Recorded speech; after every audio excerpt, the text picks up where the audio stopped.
What's going on, Jonas? What's happening? What is the story you haven't gotten to talk about that you are dying to talk about? Is there one? Well, yeah, there's a few, man. I've missed, generally speaking, I want to be here July 2nd, 3rd, 4th, the following week. This is a week where it gets a little bit slow. Yeah. Right? We got the home run derby tonight. I did miss out on the Jays sweeping the Yankees. I wanted to get into that. I'm not going to bore people with my opinion on that. Why? Well, it's uber positive. There's what no about opinion. the record stuff with Aaron Boone and Yeah. Well, and him pretending as if they're the best team in baseball. Is that what you're suggesting? Yeah, and that they're there's going to also- turn it around. It's fine, but just admit that you're a fan.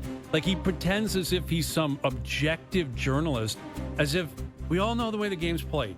Like, if the network owns the team, which is the way it works up here, and certainly the way it works on Yes, right, the Yankees channel, they're kind of pro-Yankees. Sure. That's all right. And I think, guess what? I think a lot of people watching, that's what they want. They don't want someone that hates the team that they love or hates the team that's being covered on a daily basis. So, Jamie Campbell's been doing the sweep thing for 20 years. Like, that's not some new thing.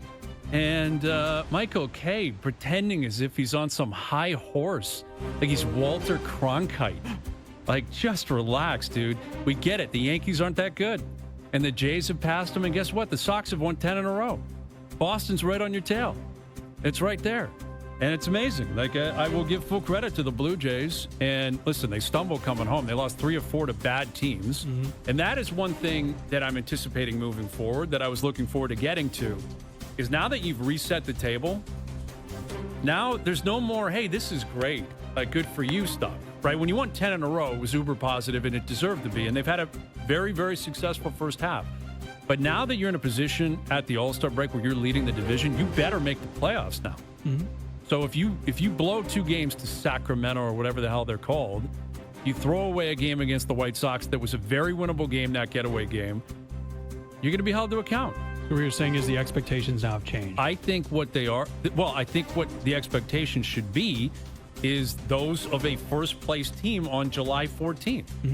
If you're a first-place team on April 14th and you're surprising people, it's different. But if you're in first place at the All-Star break, the expectations, I think, need to appropriately adjust. But do you think the point of what Michael Kay was trying to say, I don't remember his comments exactly, but was like, this is not a real first place team? And I guess, I want to ask you, do you think there's... You know how stupid that sounds? But there's they're in first place. But that's a real first place how team. sustainable do you think it is? I'm not sure. I don't think the Yankees are that good. Do you think the Yankees are some juggernaut team because their underlying statistics suggest something? Do you like expected standings? Well, but he was talking about the Pythagorean... Well, I think he pointed to run differential because the Jays' run differential is not that good. Reasonable. And the Yankees is better. I get it. But, again, it comes down to wins and losses. Sure. I think he was trying to dig himself out because he realized he sounded like a sore loser, right? The Yankees are getting pummeled, which they did. The Jays beat up on them. And, if you look at the run differential, okay, look, what is that worth? And I think, conversely, if someone said that about the Yankees, when the Yankees had a win column that suggested you're in first, Kay would come over the top and say, this isn't about stats. This isn't about expected. This is about real life. The Jays are, in real life, leading the division right now. And their best player has been fine? He's got 12 home runs. Okay. Like, it's interesting, like, being off, and I traveled a lot. And I traveled throughout Canada, which was amazing. I got out to Cabot, just an unbelievable place. I'm so proud that that's a Canadian-owned and operated. Did you get chirped anywhere? Destination. Did you hear any Hayes' you know what? Yeah, I got a fraud question in Ottawa. We were at Byward Market. Yeah. Walking by, a guy just stopped and said, fraud? And I said, yeah, good to see you, man. My kids were right there. My wife, and then he started laughing. He's AZB and moved on. A guy in Quebec City. I'll tell you what, old Quebec is one of the coolest places in the country. There's nothing quite like it. Yeah. Anywhere in North America, in my opinion. Look at you, Mr. Canada. I'm Mr. Canada. I'm here representing the flag. And but as a result, being kind of around the country, a lot of people talking about the Jays, and I happen to be traveling while they were on the heater. And I will say, I have 5 things that I think come up the most. One of them, in no particular order, is where is the power from Vladimir Guerrero Jr.? I want to guess the other 4, but yeah. That's I wouldn't say that's number 1, but it coincides. Marner has to be number 1. Right? Well, yes, Marner's completely separate. He's like on a different planet. And we'll get to Marner in a moment. I got something to get. I got a few things on Mitch that I've been waiting to get to. But I do think when you have the buildup of the contract negotiation, you sign the deal, your team's playing this well.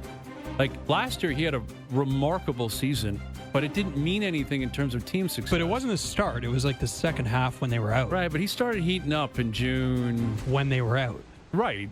Oh, so do you think there's a connection there? I don't know. Like that if the lights are bright, Vladdy can't perform? No, I don't think that's fair. I mean, the playoffs haven't been amazing, but I don't know. It just like that season feels funny. It's like scoring 40 goals for a last place team is like cool. Yeah. I don't know. Baseball's such an individual. It is like sport, like you get in the box and you're on your own.